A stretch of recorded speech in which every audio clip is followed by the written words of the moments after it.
We live in an era where we cannot ignore the importance of money, and it can be said that almost 90% of things are resolved with money.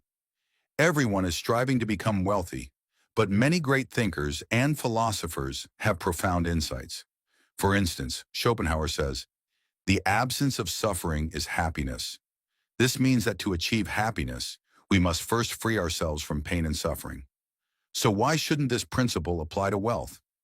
Before we focus on becoming rich, we should identify what causes us to become poor and what holds us back day by day. Instead of answering this ourselves, let's turn to the invaluable advice of John D. Rockefeller, arguably the richest man in history, whose wealth, if adjusted today, would be one or even two times that of Elon Musk. Here are the secrets that keep you poor. 1. Chasing money alone. The first and most important principle about money is this: don't work for money. Some might find this confusing. How can we not work for money when the world revolves around it? Let me clarify. The point is not to rush for income. You might get hired somewhere without any skills and earn a modest income. But if you invest that time in developing your skills instead, you might not earn money immediately. However, in the long run, you won't be paid for your time, but for the skills you demonstrate. This can propel you far ahead. Today's world values skills over degrees. Employers ask what you can do, not where you studied. So instead of rushing for money, be patient and work on your skills. Yes, it's a harder path, but you'll thank yourself later. Rockefeller said, "If your only goal is to become rich, you will never achieve it." What does this mean? Even if you've mastered the first step and aren't rushing for money, entering a field solely for its financial prospects won't lead to success. Many people pursue high-paying careers like medicine only to realize they have no passion for it. 2. Excessive dependencies keep you poor. Many of our dependencies stem from the fear that losing something means the end, that we can't replace it, let alone find something better. But experience has shown that sometimes you need to let go of everything to see what lies on the other side. As Rockefeller said, don't be afraid to give up the good to go for the great. Like an employee who leaves a stable job to pursue their passion and eventually achieves greater success. It's a tough path, but one with fewer dependencies. 3. You're not used to hard work. One of the scariest and most important issues is this. Recently, I saw a video online where a young man stepped out of a Lamborghini with a custom license plate. When asked how he achieved this, he said, "By investing in cryptocurrency."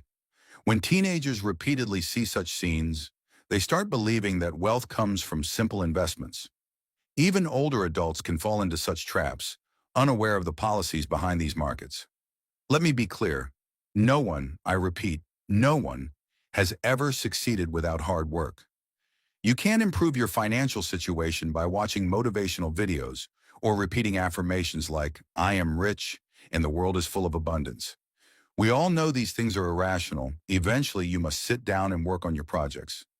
Rockefeller expressed his concern about this mindset, stating, "When work becomes unfashionable, we must expect civilization to crumble." Unfortunately, we live in an age full of distractions. Everyone promises to make us rich overnight, constantly pushing us to invest in unstable, unverified ventures. We've all seen how not only do these not make us wealthy, but they also cause us to lose what little we had. Let go of the dream of getting rich overnight. Without committed work, you won't get anywhere. And the habit of laziness will ultimately lead you to extreme poverty. 4. You don't know what to do with your money. You might have seen people who, as soon as they get some money, rush to spend it. It's as if money is like hot coal they can't hold on to and want to get rid of quickly. Warren Buffett says, "If you buy things you don't need, you'll soon have to sell things you do need." Rockefeller also said, "The only question about wealth is what you do with it." Ask yourself this question right now. The point is, if you don't know what to do with your money, no matter how much you're given, you'll squander it. Don't believe me? Let me give you an example. According to official statistics, 80% of lottery winners lose everything they gained within 5 years. Imagine someone who thought they were the luckiest person on earth 5 years ago, now wishing they had never bought that lottery ticket. 80% is a significant number, friends. It perfectly illustrates Rockefeller's point. If you don't know what to do with your wealth, you'll lose not only what you gained, but also risk your life. 5. You don't know how to manage money. We touched on this in the previous point. Most people, when they come into a large sum of money, have no plan for it and prefer to spend it recklessly. Rockefeller, the richest man in history, confirms this. He said, "I believe that thrift is essential to a well-ordered life. There's no doubt about it. Without saving and prioritizing, even the wealth of Croesus will eventually run out." So another crucial principle about money is never to spend recklessly. 6. Being antisocial can be a problem. Before I explain, let me clarify that being antisocial doesn't refer to introverts. This is an important distinction to avoid confusion. We live in the age of communication, and a significant factor in earning money is how we interact with people. When we want to buy something, we check reviews online, and many times we've decided not to buy from a store or website because of poor customer service. Rockefeller said, "The ability to deal with people is as purchasable a commodity as sugar or coffee, and I will pay more for that ability than for any other under the sun."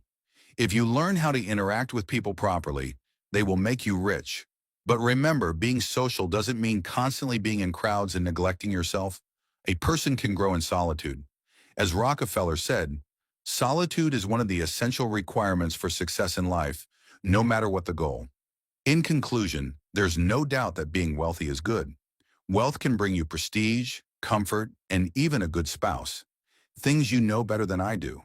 But it's a misconception to spend our entire lives chasing money and not enjoying the journey.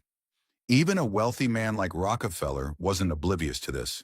He said, "I know of nothing more despicable than a man who devotes all the hours of his waking life to making money for money's sake." Humans are inherently perfectionists, and if you make such goals the core of your life, you'll never be happy. You'll always see someone above you, forgetting how happy you already are.